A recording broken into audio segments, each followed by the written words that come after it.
Hello everyone, and welcome once again to the Temple Institute Parsha class. My name is Gedalia Meyer, and I'm podcasting from Ma'ale Adumim in Israel.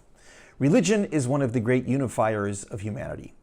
It is also, unfortunately, one of the great dividers of humanity. For every text or statement praising the role of religion in civilizing the world or bringing peace or wisdom to people, to say nothing of meaning and purpose to life, there is another text or statement that says the exact opposite, that religion is responsible for more wars, more death, and more sheer nonsense than any other human creation. This debate will probably never be resolved. On the positive side, we have the simple fact that it was religion that provided the world, from ancient to fairly modern times, with its primary sources for knowledge and spirituality. While religion never had a complete monopoly on wisdom or goodness, it was a major contributor. This generally has probably been true in virtually every society the world has been home to, up until the past century or so. Even so-called secular knowledge was almost invariably wrapped up in some religious framework. It was simply too all-encompassing a field to ignore in the scope of any matter of life worth looking into. Religion may not have had all the answers, but it certainly had the lion's share of what were once called answers. On the negative side, there is no question that religions were and are a major source of division and conflict in the world. Different people not sharing a religious belief are almost sure to generate resentment, if not outright animosity. It has long been one of the most solid justifications for war. Even if things don't reach the point of violence or argument, there is always an underlying feeling of one side being right and the other side being axiomatically wrong. This black and white view of religious matters goes with the territory. These were and are important things, and getting them right was pretty essential. Anyone who didn't was hardly worthy of friendship and frequently worthy of condemnation. With this as an overall picture of religion, it is not surprising that today we see simultaneous resurgence and abandonment of organized religion. Much of the modern world simply has no need for what are seen as outdated notions and beliefs that provide little to no reassurance or wisdom with the problems we now face.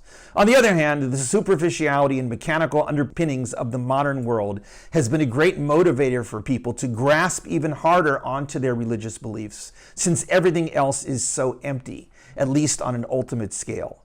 Nobody knows which direction things will go in the future, towards religion or away from it. But the question sure makes good conversation. This week's Parsha is a bit unclear. Since we are in the middle of the week-long holiday of Sukkot, there is actually no Parsha in the normal order of things. There is a special section of a Parsha from the book of Exodus, plus a smaller section from Numbers that serves as the reading for the Shabbat that falls during Sukkot. At the end of this holiday, there is another reading which happens to include the final Parsha of the Torah. This is the only Parsha in the annual cycle that is not read exclusively on a Shabbat. It happens to be a fairly short Parsha and is fairly unique in its content. It largely consists of a series of blessings that Moshe bestowed upon the Israelite tribes shortly before his death. Hence the name of the Parsha, Zot Habracha, or This is the Blessing. Since this particular Parsha rarely comes on Shabbat, it frequently doesn't get the airtime of a regular Parsha. That's precisely why we are going to talk about it, even though it won't be read until this coming Tuesday or Wednesday outside of Israel. The Parsha mostly consists of those individual blessings to each tribe. After all these blessings is a short, somewhat poetic sum-up of the unique relationship between God and the nation of Israel. Following this is God's final personal message to Moshe, telling him to ascend the mountain upon which he was to die and to look at the whole of the land of Israel. The final 3 verses of the Torah describe the unique role Moshe played as a prophet and as the driving force behind the formation of the Israelite nation. Then it's back to the beginning with the creation story. But the beginning of this Parsha has an interesting prelude to these blessings. It puts these blessings in a framework that, for the most part, talks about God and not the Israelites. Quote, "And this is the blessing that the man of God, Moshe, blessed Israel with before he died. He said, God came from Sinai and shone forth from Seir to them, appearing from Mount Paran, coming from the holy myriads with the fire of religion for them in his right hand. God surely loves the nations. All his holy ones are in your hand. They follow in your footsteps and are carried by your word. Moshe commanded the Torah to us, an inheritance of the congregation of Jacob. And there was a king in Yeshurun when the leaders of the people were gathered and the tribes of Israel were united. This is not an easy paragraph to translate. Each word has to be interpreted separately, and then the entire sentence as a whole has to be reread. Even after all that, it is not easy to understand what is really being conveyed here. There are a few places mentioned, including Sinai and some vague areas in southern Israel. God seems to be shining forth, appearing, coming, and bringing the fire of religion. After a couple of verses dealing with God, it switches to things about Moshe, which is a bit strange, being as Moshe is the one who is saying all this. Then there is that final line about a king in Yeshurun, which is apparently a poetic word for Israel. It isn't the least bit clear how that line fits in with the rest, or for that matter, how any of the lines really fit in with each other. There is no question that a great deal of poetic license is assumed in all this. It was probably never meant to be analyzed in the way that the narrative and legal portions of the Torah were, but it still has to be understood. This is a very brief poetic recap of the origins of the nation of Israel. It started at Sinai and then continued in some way at those other places. The single constant throughout it all was the presence of God, which was somehow obvious to all. People who follow God's word are supported spiritually and physically. In some vague way, all this resulted in a functional nation that was unified in its fundamental beliefs and its commitment to the Torah. That much can easily be read into this, though it could all be interpreted in 1,000 other ways. But there is one line in the middle of this paragraph that seems to defy explanation.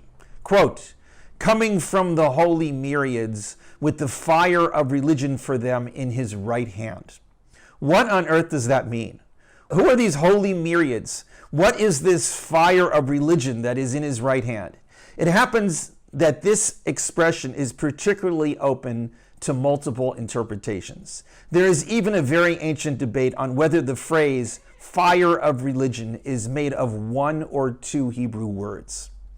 The phrase in the Hebrew text reads esh dat, which means something on the order of fire of religion, whether it is spelled as one word or two.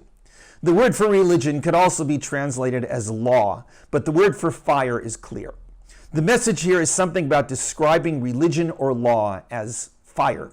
That's a pretty strong word for something as universal and as unifying as religion could and should be. What message is being conveyed here? Those who are big fans of religion would probably suggest that this word for fire is being used as an expression of light, meaning that the light of religion was brought by God to the Israelites. Religion, in its role as the means of conveying wisdom and enlightenment, has classically been seen as a bringer of light. Without it, we would be stuck in the brutality of pagan times with their warring gods who demanded human victims for their offerings. We wouldn't have gained the belief in one universal God who oversees all and who is the unifying reality behind all reality. We would never have learned the great principles of respecting others no matter who they are and treating them as we ourselves wish to be treated. Religion was, and perhaps still is, a light in the darkness that frequently seems to envelop the world. But the detractors of religion might stress the fire aspect of that word. After all, it does say fire and not light. As wonderful a tool as fire has always been, serving as a means of heat and light, enabling countless advances in technology, it also has a clear association with violence and pain. Everyone knows that fire is a double-edged sword. It brings light, but it also brings pain. It is a means of pushing something on others that they may not wish to have. The very expression, fire of religion, unquestionably conveys an image of religious coercion. There may be some sense of religious enthusiasm in the expression, but that only puts things further over the edge as far as fanaticism is concerned.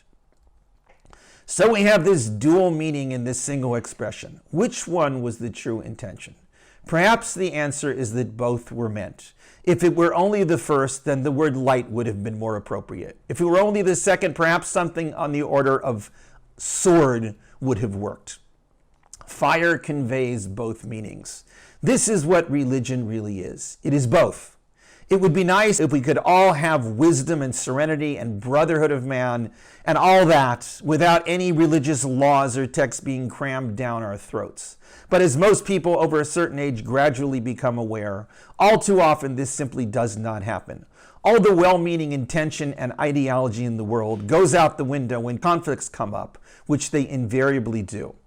It is only with a pretty well-defined set of laws, along with a set of somewhat universal beliefs, that the noble intentions of peace and liberty and justice for all can actually materialize. In other words, with something that passes for religion, whether we call it that or not. If religion is to work, it must have that component of enlightenment. Without that, it's just an exercise in authority. But even with all that light, there has to be an element of fire in the mix. Religions have to have teeth if they are to be effective, and that is where all the problems associated with them arise. It is not easy to find the proper mixture of light and heat in this fire. Moshe's blessing to the Israelites is introduced with this idea. God brought the fire of religion to them. It would not be all peace and love. It would need a bit of real fire. For better or worse, the mixture of the Torah worked. It proved to be, indeed, a blessing. Shabbat Shalom and a joyful Sukkot.